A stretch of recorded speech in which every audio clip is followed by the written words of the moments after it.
What is it about the first season that was just so amazing and it's going to do so well internationally? I think so too. You know, I mean, my family's all in Italy and Switzerland and everywhere, so I can't wait for it to go there because I just do feel that the show has all of the qualities that help it travel in terms of universal qualities of character and humor, great storylines, you know, crime storylines, and people love that. They love to be able to solve the mystery.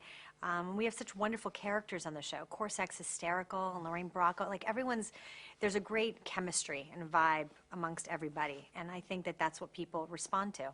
So I'm very proud of it. I'm very excited for it to go outside of America. Tell me about her personality, because she's not always the most put together one, right? Which one? Your character. Oh, Dr. Isles? Yeah. She's not the most put together? Well, What do I you mean, mean? as far as, isn't Rizzoli kind of the more like, I don't want to use the word ballsy, but yes. I don't know, they're just very different. The two, that their personalities are very different. They are. They're very different. She's put together, I think, you know, Maura is put together in terms of her exterior. I think that she's, you know, she dresses well, and she's very organized and all of that. But, you know, she's very quirky and eccentric. You know, emotionally speaking, she's socially a little uncomfortable, and she has a lot of facts going through her brain, a lot of medical terminology, and, you know, so she's a brainiac. I have a blast playing her because she makes me laugh all the time. I will read scenes and just go, really? She's going to do that? She's going to go on a date and like diagnose this guy? I mean, what? Yeah. So it's really fun to play the odd duck, you know, of the group. There are a lot of scenes where I have to do something, and then all of a sudden 4 people will just be staring at me like, what did you just say?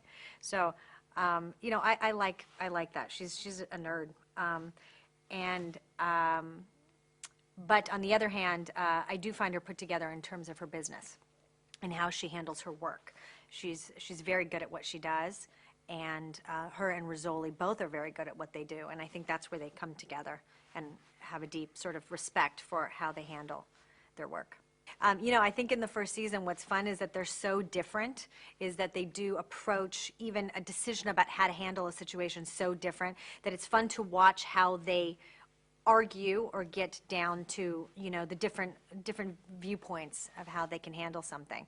To me, that's some of the fun part of the show, is getting to do that stuff with Angie. It's really fun.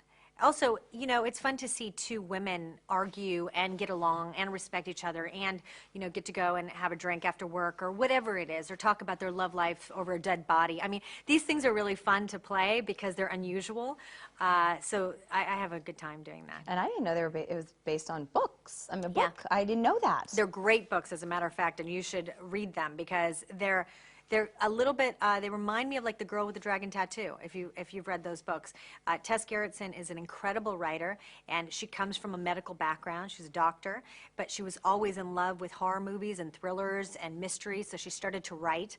And the books are incredible, really. They're a bit darker than the show in terms of the subject matters. You can go a little bit deeper in a book than, you know, maybe how you would visually show it on a series, but they're really, really great. I highly recommend them.